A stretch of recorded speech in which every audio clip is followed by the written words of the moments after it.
ख्रिस्त में प्रिय भाई एवं बहनों, आज वर्ष का 27वां सामान्य रविवार है।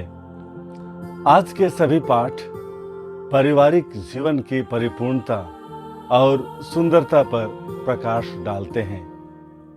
सुंदर वैवाहिक जीवन जीने के दरमियान आने वाली चुनौतियों के बारे में आज के सभी पाठों में प्रत्यक्ष रूप से आगाह किया गया है।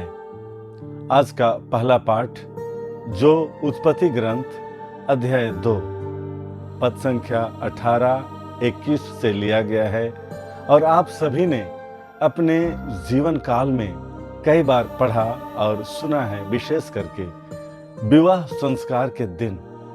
इसमें एकदम साफ साफ झलकता है कि पुरुष और स्त्री के बीच वैवाहिक जीवन ईश्वर की इच्छा से ही है और पवित्र है। ईश्वर ने शुरू में ही कहा, अकेले रहना मनुष्य के लिए अच्छा नहीं, इसलिए मैं उसके लिए उपयुक्त सहयोगी बनाऊंगा। तब प्रभु ने सभी प्रकार के जीव जंतुओं की रचना की और उन्हें मनुष्य के पास ले गया। वह सभी जीव जंतुओं का अलग अलग नाम रखा, लेकिन अपने लिए कोई उपयुक्त सहयोगी नहीं पाया। तब प्रभु ईश्वर ने उसकी पसली हड्डी से नारी की रचना की। यही बात नर नारी के नजदीक संबंध को दर्शाता है। इस तथ्य के बारे पुनः प्रभु यीशु ख्रिस्त आज के सुसमाचार में प्रकाश डालते हैं और विवाह की सार्थकता पर जोर देते हैं। जब फरीसी ईसा की परीक्षा लेते हुए उनसे प्रश्न करते हैं कि क्या अपनी पत्नी का परित्याग करना पुरुष के लिए उचित है, उनका ये प्रश्न टेढ़ा और कपटपूर्ण था। वे तो प्रभु यीशु को अपनी बातों में उलझाकर उन्हें नीचा दिखलाना चाहते थे। आज भी कुछ प्रभावशाली लोग बड़ी चतुराई से सीधे सच्चे लोगों को अपनी कपटता द्वारा अपने षड्यंत्र के फंदे में फंसाने को तत्पर रहते हैं, जैसे स्वयं प्रभु यीशु को झेलना पड़ा था। हालांकि उन दिनों यहूदी समाज में तलाक एक प्रकार का फैशन और परंपरा बन चुका था। यीशु ख्रिस्त के लिए फरीसियों द्वारा प्रश्न पूछे जाने पर एक अच्छा अवसर बन गया कि विवाह के इस बुरी अवधारणा का सही तरीका से खंडन हो जाए। प्रभु उनके प्रश्न का उत्तर प्रश्न ही के द्वारा करते हैं। जब वे उन्हें पूछते हैं कि मूसा ने तुम्हें क्या आदेश दिया है, उन्होंने उत्तर दिया, मूसा ने तो त्याग पत्र लिखकर पत्नी का परित्याग करने की अनुमति दी है।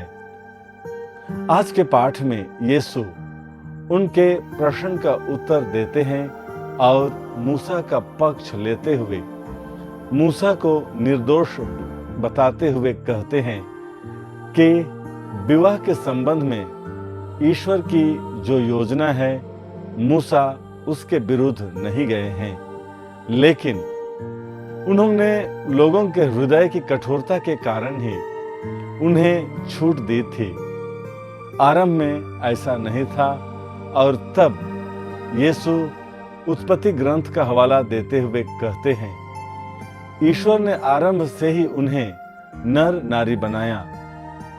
अतः नर नारी होकर जब वे एक शरीर हो जाते हैं, वे ईश्वर द्वारा जोड़े हुए होते हैं और उन्हें कोई मनुष्य अलग नहीं कर सकता।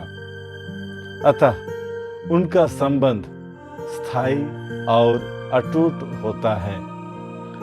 शारीरिक तौर से कहीं अधिक मन, हृदय और संस्कार की प्रतिज्ञा के द्वारा पति पत्नी का संयोग स्थायी रूप धारण कर लेता है। यीशु के चेलों को विवाह की यह स्थिति कठिन लगी, इसलिए उन्होंने यीशु से फिर पूछा। यीशु अपनी बात में दृढ़ रहे और कहा कि यदि कोई इस नियम का उल्लंघन करे और किसी दूसरे से शादी करे तो वह व्यभिचार का पाप करता है। ईश्वर के इस नियम के आलोक में और विवाहित जोड़े और उसके संतान के कल्याण के लिए कैथोलिक कलीसिया ने कई नियम बनाए हैं। कैथोलिकों के लिए इन नियमों का पालन करना अनिवार्य है। कलीसिया के 6 नियमों में आखिरी नियम कहता है कि विवाह के संबंध में कलीसिया के नियम को मानना है। हमारे प्रभु यीशु ने हम पर बहुत बड़ी कृपा की है। उन्होंने ख्रिस्तीय विवाह को एक संस्कार बना दिया, अतः जो कोई ख्रिस्तीय विवाह नियम अनुसार करता है उसे इस संस्कार की कृपा जीवन भर मिलती रहेगी।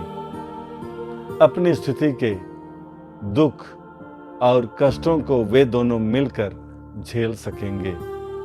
अपने बच्चों के लालन पालन के लिए भी वे ईश्वर की सहायता पाते रहेंगे, लेकिन उनको भी अपनी ओर से यही कोशिश करते रहनी चाहिए कि वे कोई ऐसा काम ना करें जो उनके बीच के प्रेम को कमजोर बनावे या नष्ट करे।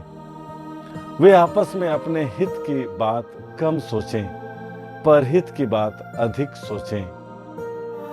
अपने बच्चों के लालन पालन में दोनों का पूर्ण सहयोग हो तथा उनके कल्याण के लिए त्याग करने को सदा तत्पर रहें। इस तरह उनका परिवार एक अच्छा परिवार बनेगा जो ईश्वर की इच्छा के अनुसार होगा।